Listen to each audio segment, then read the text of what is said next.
Dans le cadre des révisions de brevet, nous allons revoir d'une part tout ce qui concerne le calcul numérique et d'autre part ce qui concerne la géométrie vue cette année. Le rythme de cette vidéo sera relativement rapide, donc n'hésitez pas à faire pause au fur et à mesure pour vous imprégner de ce qui a été rappelé. Alors, je ne reviendrai pas sur le calcul sur les nombres relatifs, puisque celui-ci est largement maîtrisé normalement depuis l'année dernière, voire depuis la 5e. Nous allons commencer par faire quelques rappels sur les fractions. Lorsqu'il s'agit d'additionner ou de soustraire deux fractions, nous devons les mettre au même dénominateur. Pour ce faire, nous allons multiplier la première fraction par 5 au numérateur et au dénominateur, et la seconde par 2. Cela nous permet donc d'obtenir 15 dixièmes moins 14 dixièmes, c'est-à-dire 1 dixième. Le résultat étant déjà simplifié, nous n'avons pas besoin de le simplifier davantage. En ce qui concerne la multiplication de fractions maintenant, nous allons tout d'abord chercher le signe global du résultat. Nous avons 3 signes négatifs, 3 étant impair, le résultat sera négatif. Ensuite, nous multiplions les numérateurs entre eux et les dénominateurs entre eux. Nous obtenons donc 7 fois 18 sur 2 fois 21. Nous pouvons décomposer le 18 en 2 fois 3 fois 3, car c'est 2 fois 9 et 9 c'est 3 fois 3, et le 21 du dénominateur en 3 fois 7. Cela va nous permettre de simplifier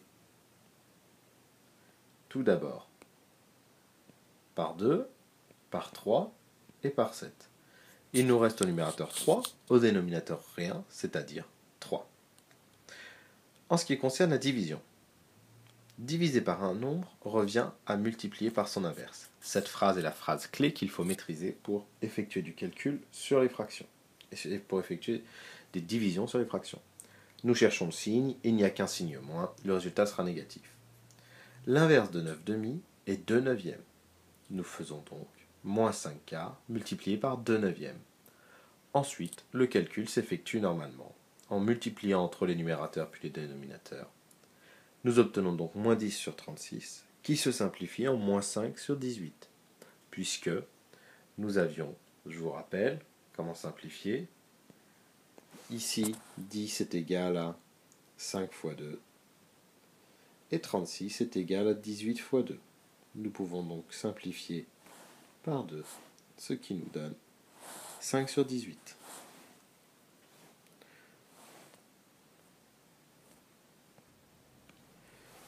Parlons maintenant des puissances. Alors, tout d'abord, je vous rappelle que si nous écrivons 2 à l'exposant 5, ou 2 puissance 5, fois 2 puissance 7, nous pouvons ajouter les puissances comme il s'agit du même nombre, ce qui nous fera 2 puissance 12. De même, lorsqu'on divise deux nombres entre eux, on peut soustraire leurs exposants si ce sont les mêmes nombres, comme ici le 2 qui est ici. En ce qui concerne la puissance d'une puissance, on fait 2 puissance 7 à la puissance 5 égale 2 puissance 7 fois 5, ce qui nous donnera 2 puissance 35. Enfin, si le nombre n'est pas le même, mais par contre la puissance est bien la même, nous pouvons écrire que c'est 2 fois 4 à l'exposant 3, et là l'exposant ne change pas, c'est-à-dire 8 exposant 3. Quelques rappels sur l'écriture en notation scientifique. Il ne doit y avoir qu'un seul chiffre devant la virgule. Ici, il s'agira d'un 3. Nous aurons donc 3,7956. Mais pour réobtenir le 37 956,41 du départ, il faudrait décaler la virgule d'un cran, 2 crans, 3 crans, 4 crans vers la gauche. Donc, nous allons écrire fois 10 puissance 4. Ici, la virgule jaune se décalerait bien de 4 crans vers la droite, d'où le puissance 4 qui est positif. Sur un second exemple, nous allons ici avoir devant la virgule le 7 et derrière le 3.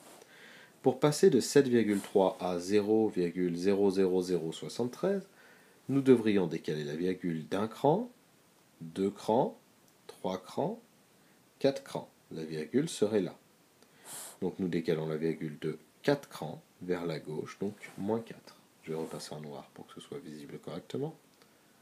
Moins 4. Bien sûr, il ne faut pas faire figurer sur votre calcul les étapes qui vous permettent de répondre à la question. Ensuite, un rappel sur le produit en croix. Donc, le produit en croix, on essaie de toujours l'écrire sous forme d'un tableau. Il y a 3 nombres, nous cherchons le 4e. Cela s'appelle produit en croix, car on multiplie ensemble, sous forme de croix, les nombres. 12 fois 4 divisé par 7 nous donnera le nombre qui se trouve ici. C'est-à-dire, le résultat nous importe peu ici. Ensuite, revenons un peu sur le calcul littéral. Je passerai sur la distributivité simple pour aborder directement la double distributivité. Alors, nous multiplions 3x avec moins 6x, puis 3x avec 5, puis 7 avec moins 6x, et 7 avec 5. Alors, je vais revenir un peu. 3x était positif, moins 6x était négatif. Nous obtenons donc un nombre négatif, ce que nous signifions ici, et nous mettons moins 3x fois 6x.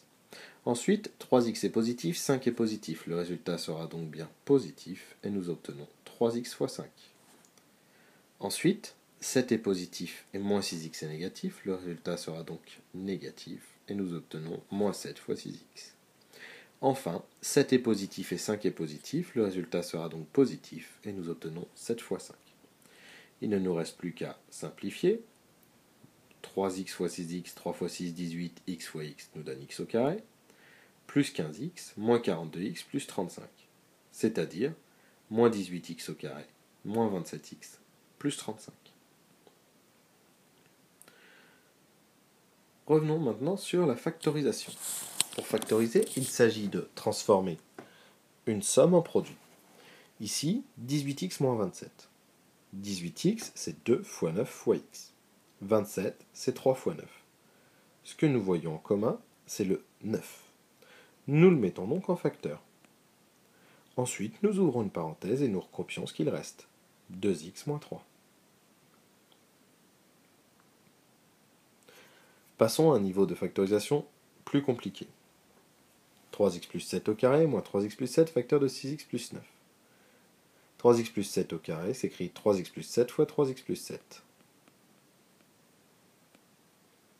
Ce que nous avons en commun, c'est 3x plus 7. Prenons par exemple le premier ici et le premier là.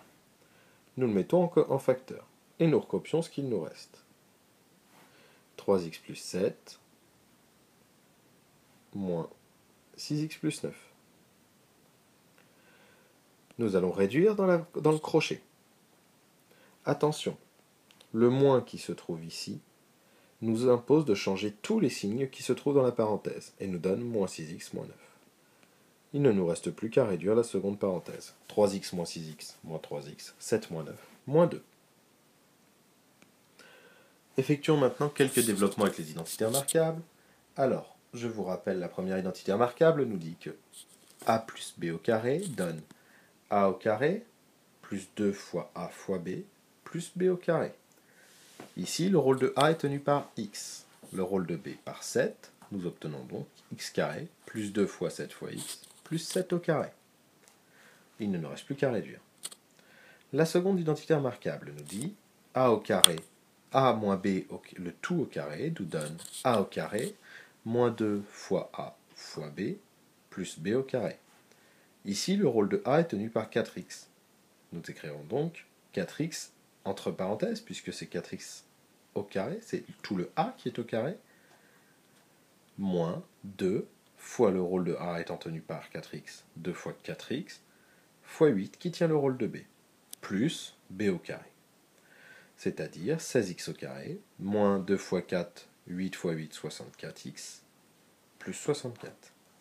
Enfin, la dernière identité remarquable correspond à x moins 6 facteur de x plus 6, c'est-à-dire a moins b facteur de a plus b. Le rôle de a est tenu par x, le rôle de b est tenu par 6. Je vous rappelle que a moins b facteur de a plus b nous donne a carré moins b carré. Donc ici, x carré moins 6 au carré, c'est-à-dire x carré moins 36. Vous pouvez maintenant passer aux révisions de géométrie.